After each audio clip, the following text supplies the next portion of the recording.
Security forces का बलूचिस्तान के जिला यूब में ऑपरेशन 3 दहशतगर्द मारे गए। हलाक दहशतगर्दों से हथियार, गोला बारूद, धमाका खेज मवाद बरामद। दहशतगर्दों से लड़ते हुए मेजर बाबर खान शहीद हुए। वज़ीर आज़म शहबाज शरीफ का यूब में दहशतगर्दों के खिलाफ कार्रवाई पर पाक फौज के जवानों को खराजे तहसीन। शहबाज शरीफ ने कहा, मुझ समेत पूरी कौम को अपने बहादुर जवानों पर फख्र है। वज़ीर आज़म का ऑपरेशन के दौरान शहीद होने वाले मेजर को खराज अकीदत। दहशतगर्दी के खात्मे तक जंग जारी रखने के अज़्म का इजहार।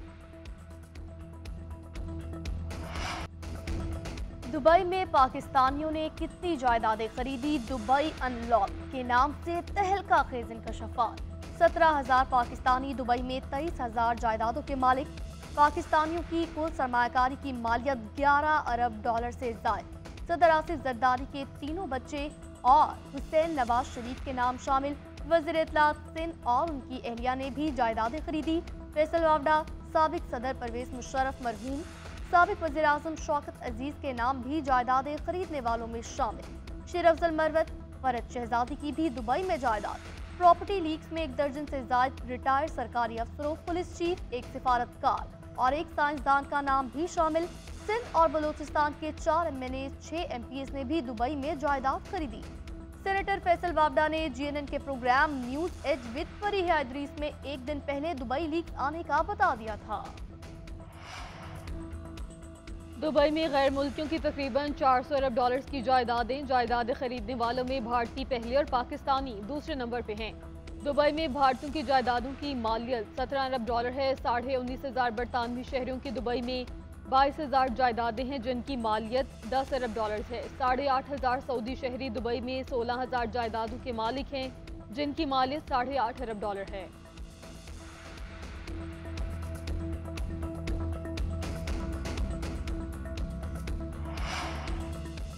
पनामा लीक्स का क्या हुआ, जो अब प्रॉपर्टी लीक्स का रोला पड़ गया। नवाज शरीफ को पनामा में टारगेट किया गया। अब प्रॉपर्टी लीक्स में नया इंकशाफ किया है। वज़ीर दिफा ख्वाजा आसिफ का कहना है, परवेज मुशर्रफ, शौकत अजीज, फैसल वावडा समेत जो नाम सामने आए वो पहले भी थे और वो इनकारी भी नहीं थे। वारदात क्या हुई है, कोई बताए। पुरानी डब्बा फिल्म का चरबा है। लगता है ये 2 नंबर फिल्म सिर्फ असल वारदातों से तवज्जो हटाने का मंसूबा है। इसकी फंडिंग भी वारदाती कर रहे हैं। काम जैसे जैसे करीब आ रहा है, इस किस्म की बड़ी खबरें सामने आएंगी।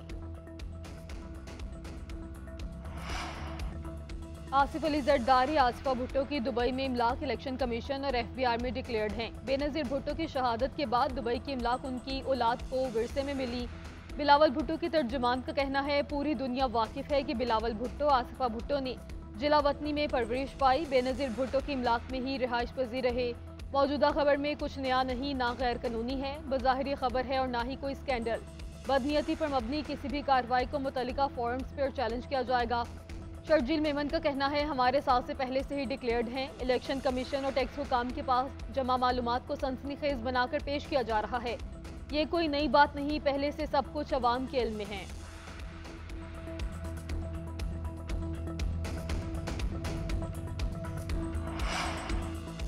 प्रॉपर्टी लीक्स प्रोपेगेंडा है, इसकी टाइमिंग बहुत अहम है। प्रॉपर्टी लीक्स में भी वही पुरानी लीक्स का तसलसल है। PTI के किसी भी फर्द का दुबई लीक्स में जिक्र नहीं। सेनेटर फैसल वावडा का कहना है, मखसूस तबके को क्लीन चिट देने के फरमाइशी प्रोग्राम के लिए नया प्रोपेगेंडा तैयार किया गया। आज़ाद कश्मीर का इशू खड़ा होता है, फिर एक लीक्स का ऐलान कर दिया जाता है। लीक्स आती है, फिर अदालती खत आ जाता है। मखसूस तबके को प्रॉपर्टी लीक्स में मनफी कर दिया गया। फहरिस्त में ऐसे लोगों के नाम हैं जो ईमानदार हैं। दुबई में मेरी प्रॉपर्टी डिक्लेयर्ड है।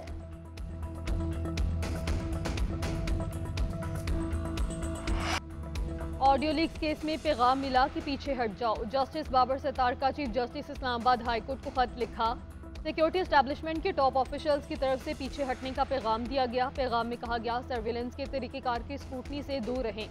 मैंने इस तरह की धमकी में इस हरबे पर कोई तवज्जो नहीं दी। मैंने ये नहीं समझा कि इस तरह के पैगामात से इंसाफ के अमल को काफ़ी नुकसान पहुँचने का खतरा है। बदनीयती पर मबनी मुहिम का फोकस अदालती कार्रवाई को मुतासर करने का हरबा लगता है। ऑडियो लीक्स केस में खुफिया और तहकीकाती इदारों को अदालत ने नोटिस किए। ISI, IB, FIA मुतल्लिका वजारतों, PTA को नोटिस जारी किए गए थे।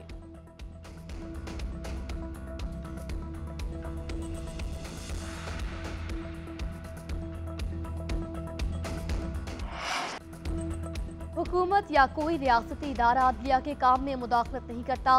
किसी सिक्योरिटी एस्टेब्लिशमेंट अफसर ने बराह रास्त राब्ता किया है, ना कर सकता है। तासुर दिया जा रहा है। अदलिया और एग्जेक्टिव के दरमियान ताल्लुकात खराब है। अटॉर्नी जनरल पाकिस्तान मंसूर आवान की जस्टिस बाबर सत्तार के खत के हवाले से वजाहत। कहा, चीफ जस्टिस को लिखे गए खत का गलत मतलब दिया गया। कॉल किसी ने नहीं की। इन कैमरा समात का मुतालबा उन्होंने किया। रियासत की कुछ हसास मालूमात होती हैं। हसास मालूमात के हवाले से अटॉर्नी जनरल या एडवोकेट जनरल राब्ता करते हैं।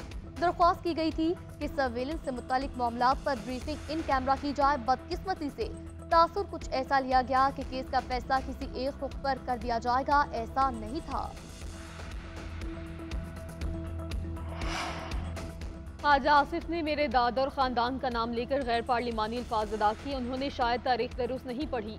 जो लोग मुख्तलिफ जमातों में रहे अब मुस्लिम लीग नून का हिस्सा हैं। अपोजिशन लीडर उमर अयूब का कौमी असम्बली में खिताब। ख्वाजा आसिफ के वालिद से मुतालिक बात करने पर स्पीकर ने टोक दिया। कहा, इस तरह ना करें। जो लोग इस दुनिया में नहीं हैं उनका तज़किरा ना करें और इजलास को आगे चलने दें। असद कैसर बोले, ख्वाजा आसिफ के अंदर बर्दाश्त नहीं है। हम अपने बाप का भी जोर ज़बरदस्ती वाला रवैया नहीं मानेंगे। चेयरमैन तहरीक इंसाफ बैरिस्टर गौहर बोले, हम उमर अयूब के ख़ानदान की विरासत पर फ़ख्र करते हैं।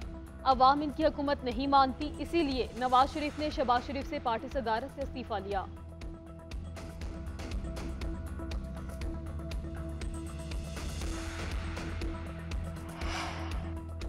तहरीक इंसाफ ने इलेक्शन कमीशन को तमाम सवालात का जवाब जमा करवा दिया। जवाब में कहा, PTI पर इंट्रा पार्टी इंतखाबात ना कराने की बात दुरुस्त नहीं। 9 जून 2022 और 23 नवंबर 2023 को पार्टी इंतखाबात करवाए। PTI के खिलाफ सेक्शन 208A के तहत कार्रवाई नहीं बनती। इलेक्शन एक्ट में ऐसी कोई शिक शामिल नहीं कि जमात का तंजीमी ढांचा खत्म हुआ है।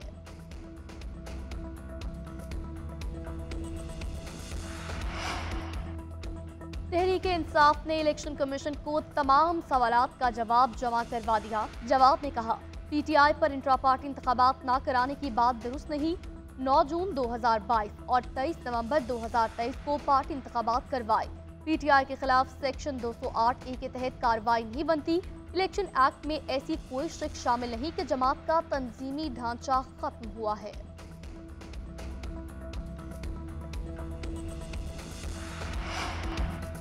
पंजाब हुकूमत हद तक इज्जत कानून लाने के लिए कोशा। सूबाई असम्बली की खुसूसी कमेटी के कई अराकीन का बिल के नकात पर तहफ़्फ़ुज़ात का इज़हार। इजलास में अपोजिशन का कोई रुकन शरीक न हुआ। इजलास आज दोबारा होगा। ज़राए का कहना है, हुकूमत हद तक इज्जत बिल आज पंजाब असम्बली से मंजूर करवाने का इरादा रखती है।